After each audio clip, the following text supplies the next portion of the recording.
Selamat pagi pemirsa, tidak menutup mata jika pelaksanaan PPDB 2024 dilakukan berdasarkan dari hasil evaluasi pelaksanaan PPDB 2023 yang lalu, yang itu dinilai masih banyak terjadi masalah.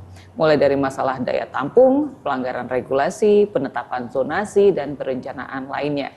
Nah, Ombudsman sendiri merilis jumlah pengaduan banyak juga dalam proses penerimaan peserta didik baru PPDB 2024. Nah, ini akan kita singgung nanti, selain tentunya seperti apa pengawasan yang dilakukan oleh DPRD Kota Medan terhadap dunia pendidikan di Kota Medan. Kita perbincangkan hal ini sambil ngopi-ngopi di gedung DPRD Kota Medan bersama Bapak Haji Rajudin Sagala SPDI, Wakil Ketua DPRD Kota Medan. Dan inilah Coffee Morning.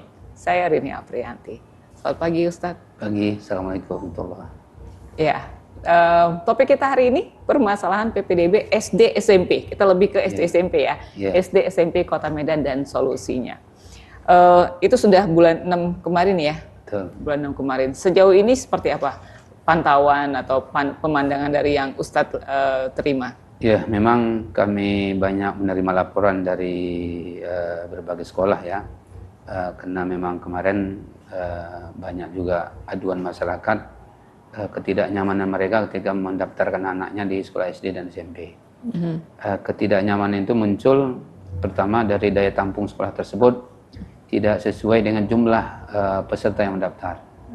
Yang kedua juga masih ditemukan sedikit daya tampung dari siswa yang mendaftar yang rumahnya dekat dengan sekolah tersebut. Karena memang sesuai aturan yang ada kan memang dibagi berapa teknis ya. Ada zonasi, ada juga prestasi, ada juga penerimaan secara jalur khusus gitu. Jadi semua itu diberikan porsi sehingga ada yang mungkin dekat rumah tapi nggak lulus, ya mungkin tidak sesuai dengan aturan yang sudah ditetapkan. Ya, atas dasar itu kita berikan pemahaman kepada masyarakat supaya memaklumi karena semua unsur tadi harus terwakili. Ya, begitu. Tapi sebenarnya ada berapa jalur penerimaan peserta didik baru tahun 2024 ini untuk SD dan SMA? Kita hanya SD SMP ya. SD dan SMP. SMA itu provinsi ya. Seperti yang tadi saya sampaikan ada jalur zonasi, ada jalur prestasi, ada jalur kemampuan khusus karena dia mungkin punya keahlian.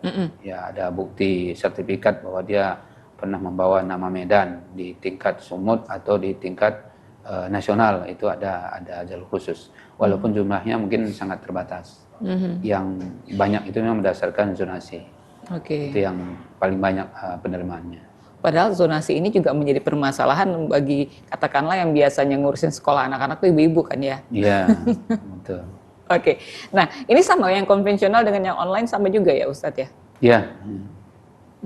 Ada perbedaan juga sedikit ya. Kalau yang konvensional mungkin dia mendaftar secara langsung, kalau yang online kan langsung lewat media ya kan. Untuk dokumen persyaratan tetap sama ya, Ustadz ya. Nah, ada nggak sih pengetatan batasan usia untuk mendaftar di SD, lebih tepatnya SMP juga, tapi kalau SD kan harus 6 tahun boleh, 7 tahun saja, atau seperti apa?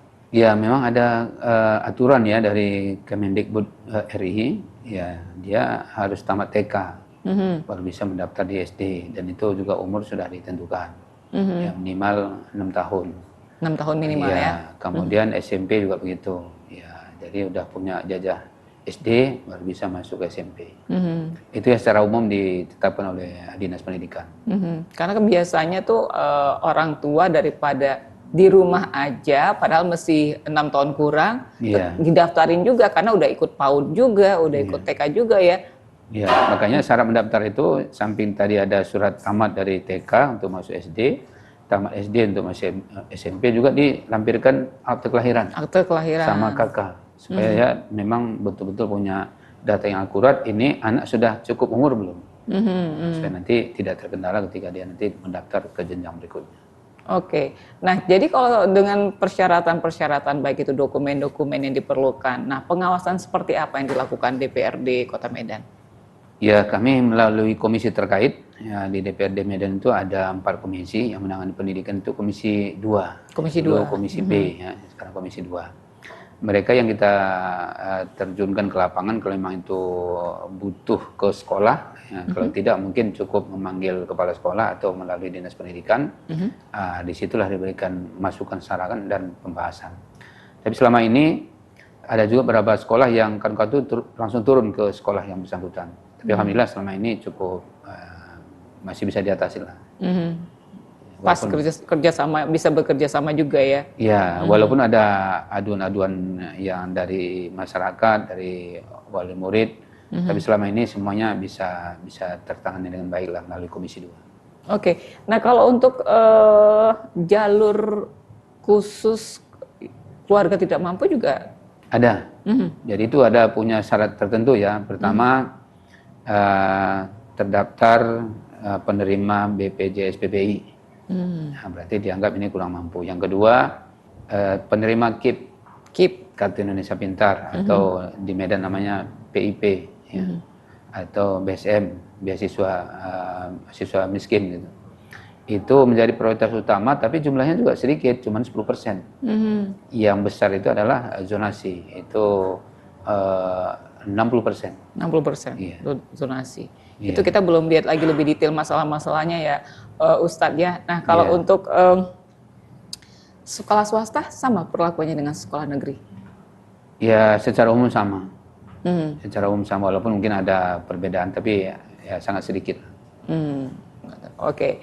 Seperti yang saya sebutkan tadi, pemirsa, Ombudsman mencatat banyak permasalahan dalam PPDB SD dan SMP se-Indonesia atau di Indonesia. Seperti apa di Kota Medan? Kita bahas sesaat lagi, jangan kemana-mana.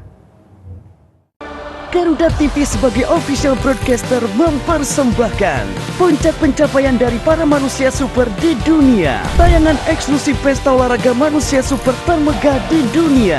Opening dan closing ceremony Paralympic Games Paris.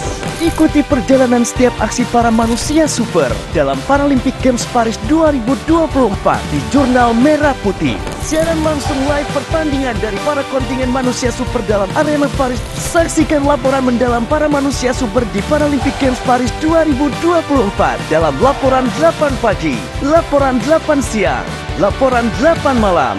Ikuti info terupdate perolehan medali Indonesia di Medal Tally. Perayaan di setiap momen kemenangan manusia super dalam golden moment dan tak terlupakan. Dukung perjuangan seluruh manusia super Indonesia untuk menjadi juara dalam Paralympic Games Paris 2024 mulai 28 Agustus hingga 8 September. Live eksklusif hanya di Garuda TV.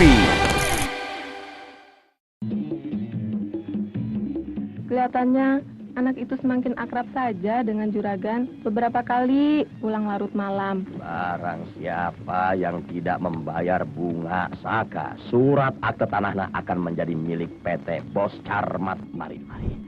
Saksikan Bos Carmat Sabtu 24 Agustus pukul 9 malam hanya di Garuda TV.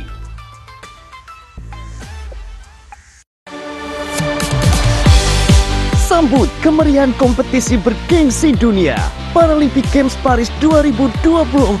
Lebih dari 4.000 atlet dari 22 cabang olahraga yang disiarkan langsung dari Paris. Saksikan Arena Paris 2024 pukul 1 siang dan pukul 12 malam 29 Agustus hingga 8 September eksklusif di Garuda TV.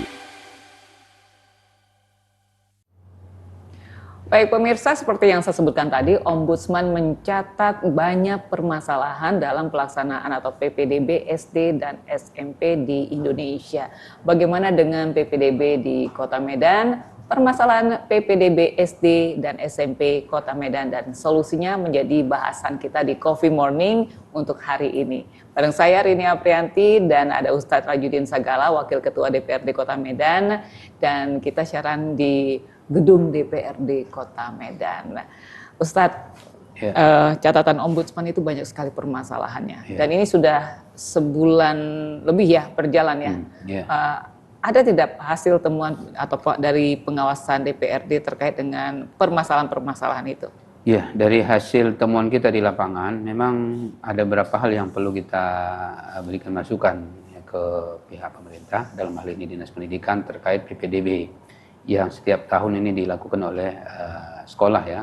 Karena di Medan itu yang kami awasi itu adalah tingkat SD dan SMP, maka keluhan itu sering kami terima dari masyarakat. Di antaranya ada siswa yang mendaftar itu kadang-kadang menggunakan identitas tidak resmi. Maksudnya identitas resmi seperti apa tuh? Ya, kakaknya palsu. Karena kan begitu mendaftar berdasarkan zonasi, kan diminta nanti kakak itu. Ini jaraknya dari sekolah ke tempat tinggal di mana ini? Ternyata begitu dicek, ini kakak ini bukan di tempat itu, ternyata jauh dari sekolah, tapi di fotokopi, diketik ulang, seolah-olah dia jaraknya dekat dengan sekolah. Ternyata begitu dicek, rupanya memang masih di Medan, tapi udah di sudut kota Medan, berbatasan dengan Deli Serdang. Masih sempat ada yang ngecek, itu kita punya tim buat ngecek seperti itu? Ya, karena kami temukan, karena mereka kenapa tidak lulus anak kami? Ya, kami lihat kakaknya dekat, ini siapa yang bermain, kok jarak 300 meter dengan sekolah nggak lulus. Begitu dicek rupanya bukan 300 meter sampai 30 kilo, 3 kilo gitu. Dari sekolah, ya wajar nggak lulus. Zonasi batasannya berapa ya Ustaz? Ya paling sekitar 600. 600 ya? 600 sampai 900 meter itu insya Allah semua lulus. Nah, di atas itu ya harus dilihat lagi masih memungkinkan nggak di ranking berdasarkan kuota zonasi. Kalau sudah penuh ya udah mereka pasti tidak akan diterima lagi. Masuk jalur lain, prestasi, atau mungkin ada kemampuan khusus gitu. Ini yang pertama. Yang kedua, juga masih kita temukan juga oknum ya, sekolah asal, baik itu dari SD masuk SMP atau dari TK ke SD, itu nilainya di markup, diedit ulang. Nilai sesungguhnya berapa, tapi waktu mendaftar tuh beda. Begitu daftar ulang ketahuan, karena minta legis. Oke, yang asli ya? Iya, sebenarnya ini nggak lulus sebenarnya. Tapi kenapa diluluskan? Ternyata nilai tadi di markup. Makanya kita rekomendasikan ke pihak sekolah agar yang lulus itu dibatalkan kelulusannya karena dia sudah memberikan identitas yang tidak akurat, artinya berbohong. Itu yang kedua. Yang ketiga juga kita temukan dia tidak penerima KIP sebenarnya. Ini untuk tidak mampu ya? Iya, tapi seolah-olah yang menerima. Dia fotokopi kartu kawannya, diketik ulang nama dia. Sempet ya? Nah, ya kan ini nama ide-ide gila ini kan ya. Ya, kita temukan juga di lapangan. Walaupun dari pihak oknum, pihak sekolah juga ada juga yang bermain. Mungkin ada titip saudara atau kenalan. Dimasukkan. Ya, dibuat jaraknya dekat. Setelah kita cek ternyata jauh juga. Balik lagi zonasi itu ya? Nah, itu yang sering sampai ke kita seperti itu. Kalau DPRD sendiri bisa nggak memastikan transparansi hasil pengumuman ujian itu? Ya kita berupaya seperti itu ya, namanya yang ngolahnya manusia pasti punya ide-ide ya lain juga yang ingin mungkin menitip, ada mungkin sebagian juga yang ingin dapatkan sesuatu gitu kan. Nah, dia tetap berupaya, tapi sejauh ini kita upayakan bisa transparan lah. Oke, kalau sudah keluar hasil pengumuman nih Ustadz, baru ketahuan ada something happen seperti itu, ada kecurangan-kecurangan, itu seperti apa? Ya dibatalkan. Dibatalkan. Begitu buktinya kita temukan, seperti yang saya sampaikan tadi, dia memberikan kartu keluarga itu jaraknya 300 meter dari sekolah. Kita cek ternyata 3 kilo, ya udah cancel. Tapi biasanya kan sebelum pengumuman ya Ustadz ya? Walaupun sudah pengumuman, kita dapat laporan, nah, itu bisa kita rekomendasikan ke pihak dinas melalui kepala sekolah supaya itu dibatalkan, naik nanti cadangan. Berarti harus ada juga partisipasi nih dari masyarakat. Kalau memang menemukan, walaupun sampai sekarang ya Ustadz ya, walaupun sudah berjalan ini, kalau udah ada menemukan kecurangan atau kayaknya indikasi kecurangan, boleh ya Ustadz? Boleh. Ya. Masih boleh. Ini kita kemana kalau mau? Bisa melalui Komisi 2 di DPRD Medan atau mungkin Komisi Dinas 2. Pendidikan.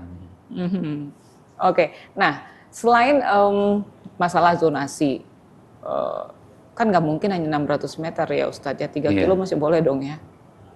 Ya, tapi kan nanti diadu, mana yang paling terdekat, ketika dia sudah memenuhi, yang jauh ini pasti tertimpa. Oke. Kalau itu bukan sekolah favoritnya, kalau dia memang nggak mau sekolah di situ bagaimana Ustadz? Ada nggak ya, cincai-cincai lah? Ya itu juga kita kritisi ya, jangan kena maunya sekolah di sana, mungkin kena dekat rumah neneknya, kakaknya jauh, akhirnya main dengan pihak panitia PPDB, kita temukan itu di beberapa sekolah, saya sebut lah, akhirnya kita cancel, kita batalkan. Duitnya suruh pulangkan. Oke, itu berlaku untuk sekolah negeri pastinya Iya, ya. betul. Oke, selain masalah kuota, satu sekolah tuh untuk zonasi berapa kuota ya Ustadz ya? Untuk berdasarkan zonasi 60%. 60%. Iya. Ya. 60% zonasi, 10% tidak mampu, 20% itu prestasi, baru yang 10%-nya itu ada kemampuan khusus. Pas dia semua. Kebutuhan khusus ya. Oke. Selain masalah zonasi, ada juga jalur prestasi. Betul. Contoh kasus itu memasukkan dokumen prestasi kejuaraan Iya. yang sebenarnya tidak dilakukan supaya lulus jalur prestasi. Betul. Nah, pengawasan DPRD Medan seperti apa? Biasanya kalau dia diberikan sertifikat, kita konfirmasi dari mana sumber sertifikat ini. Kita tanya, betul nggak ini lembaga Anda mengeluarkan dengan prestasi ini, namanya ini, identitasnya ini. Tidak katanya, langsung kita klarifikasi ke pihak sekolah agar yang bersangkutan itu kelulusan dibatalkan. Tapi dia pinter Ustadz, itu gimana? Ya kenapa nggak mendaftar lewat prestasi? Kenapa mesti lewat penghargaan tadi?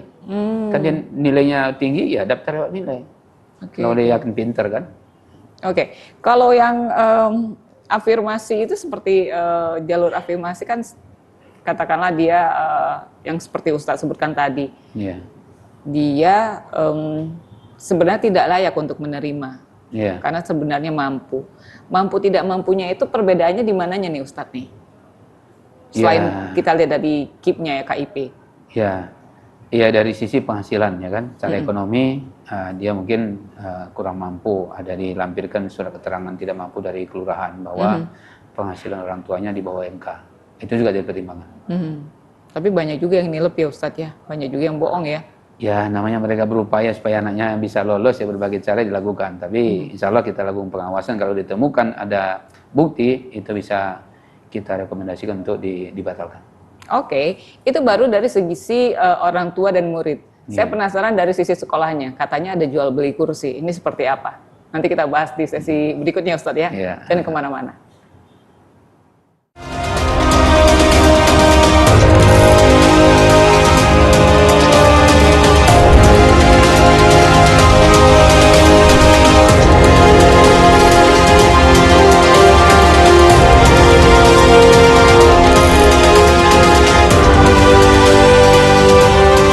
Langsung dari situs ikonik Paris dalam opening ceremony Paralympic Games Paris 2024 eksklusif di Garuda TV. Kelihatannya anak itu semakin akrab saja dengan juragan. Beberapa kali pulang larut malam. Barang siapa yang tidak membayar bunga saka, surat akte tanahnya akan menjadi milik PT Bos Carmat. Mari.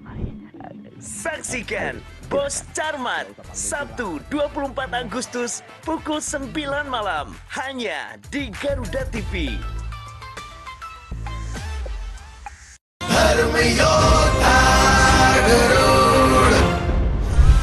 Demi menembus dosa, Garut pun menerima hukuman tersebut. Rasa dengki kian membara pada Ratu Kadru. Bagaimana Garut dapat menghadapi hukuman sang ratu? Kalian punya sifat sama persis. Jamin kau akan Saksikan Dang Yoda Garut setiap hari pukul 8 malam hanya di Garuda TV.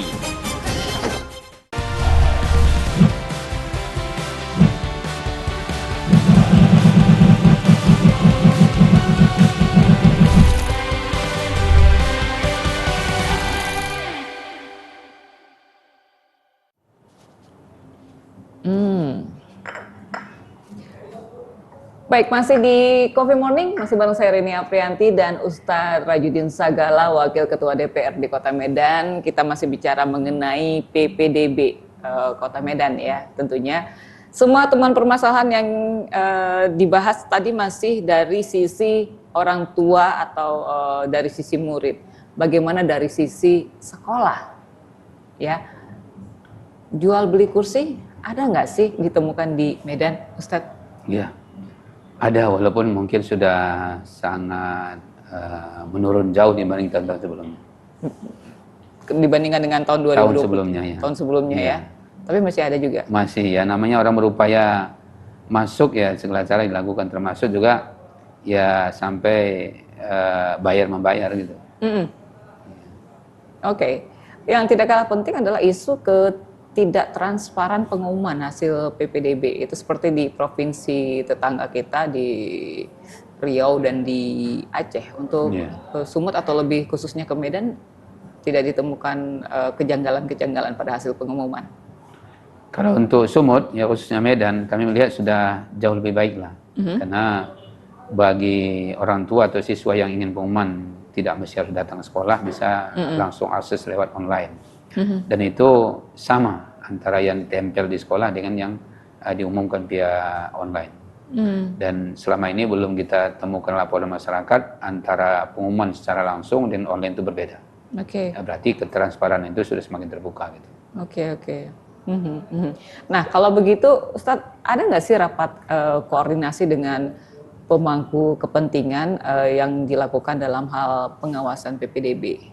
Wah tentu, karena sebelum penerimaan itu Komisi 2 dengan Dinas Pendidikan itu selalu melakukan rapat. Kapan mulai penerimaan, apa tahapan-tahapannya itu dengan Komisi 2 itu selalu koordinasi. Dan selama ini berjalan dengan baik. Oke, sebelumnya juga, ini kan 2024 sudah berjalan nih. Iya. Ada persiapan untuk 2025? Wah, karena masih lama masih ya. Lama. Enggak, itu biasanya berapa bulan sebelum? Biasanya paling lambat itu 2 bulan sebelum penerimaan secara resmi itu sudah dilakukan rapat koordinasi dengan komisi terkait. 2 bulan sebelum ya? Ya. Oke. Nah, apakah juga DPRD Kota Medan melakukan semacam katakanlah investigasi untuk atas inisiatif sendiri itu ya, seperti itu ya? Ya, tentu. Ya. IAPS gitu ya? Iya, betul. Ya memang itu dari tahun ke tahun selalu dilakukan. Itu seperti apa sih konsepnya Ustadz?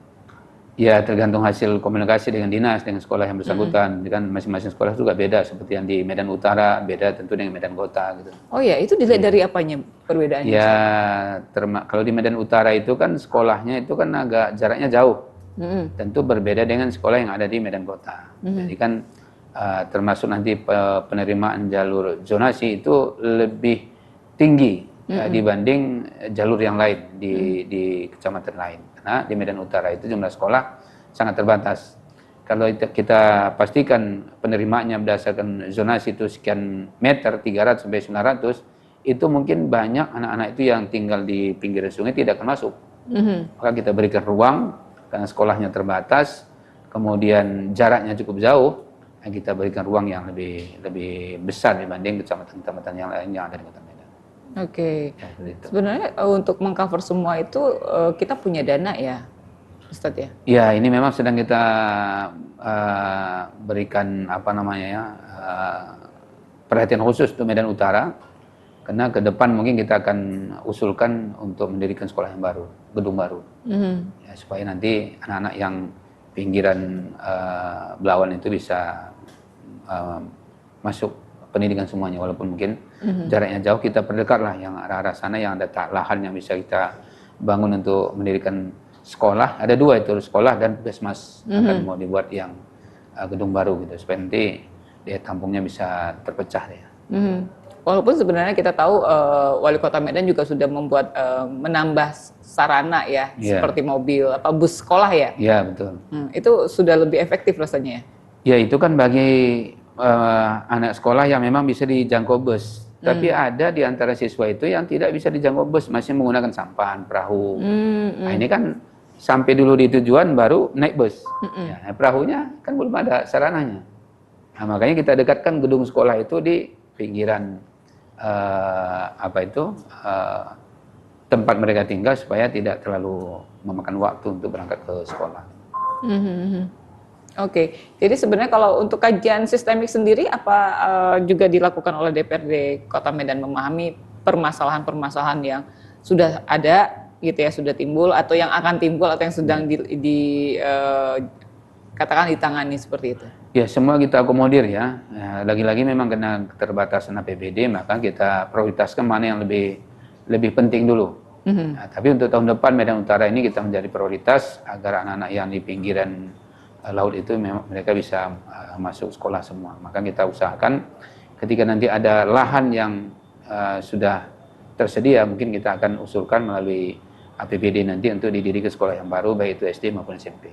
Di Medan Utara ada berapa jumlah SD SMP kita, Ustadz? Oh, saya jumlah total yang nggak ingat ya, tapi masih kurang. banyak kebutuhan yang harus kita penuhi. Karena mengingat calon siswa ini banyak di pinggiran laut, bahkan ada yang perlu menyeberang. Jadi supaya tidak makan waktu yang panjang, tentu kita ya dirikan sekolah yang baru lah. Kalau besarkan zona, mereka pasti nggak akan masuk. Makanya Medan Utara kita lakukan secara khusus. Oke. Nah, kalau untuk laporan-laporan secara cepat dan juga laporan reguler, DPRD juga masih tetap menerima? Masih ya, masih. Selama ini masih berjalan dengan baik. Oke. Nah, ada nggak sanksi untuk siswa atau untuk sekolah yang melakukan pelanggaran pada seleksi PPDB 2024 kemarin? Wah, tentu. Ya, pertama ketika kita lihat kesalahannya dulu. Kalau memang ini kesalahannya ringan, mungkin cukup dengan teguran. Ya, melalui Komisi 2 dan Dinas Pendidikan. Tapi kalau memang sudah mulai ya agak ya sedikit melawan hukum, ya kita berikan langsung ada teguran tertulis. Ringan sama beratnya itu dilihatnya dari mana sih, Ustadz? Ya. Yang ringan tuh yang seperti apa, yang berat itu seperti apa? Ya, ringan mungkin membuat berkas yang nggak lengkap, hari ini udah tutup, masih bisa nanti malam datang gitu. Padahal kan udah nggak jam kerja, walaupun tanggalnya masih sama. Nah, itu masih ada kita temukan. Berarti kan pelanggaran kecil. Ini siswa sebenarnya calon ini bisa masuk, bisa mendaftar, tapi ada berkas yang kurang satu misalnya. Tapi dijanjikan oleh oknum panitia PPDB ini, udah antara saya nanti malam ke rumah, kan biasanya selesaikan. Nah, itu kita temukan di lapangan.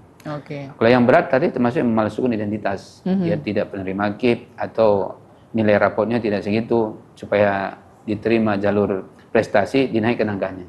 Daftar ulang ketahuan karena rapor itu dileges, atau ijazahnya dileges, ketahuan. Oke. Nah, Penambahan kelas oleh sekolah ada tidak? Itu selama ini belum kita temukan. Belum ada ya? Belum, karena daya tampung nanti pasti ketahuan.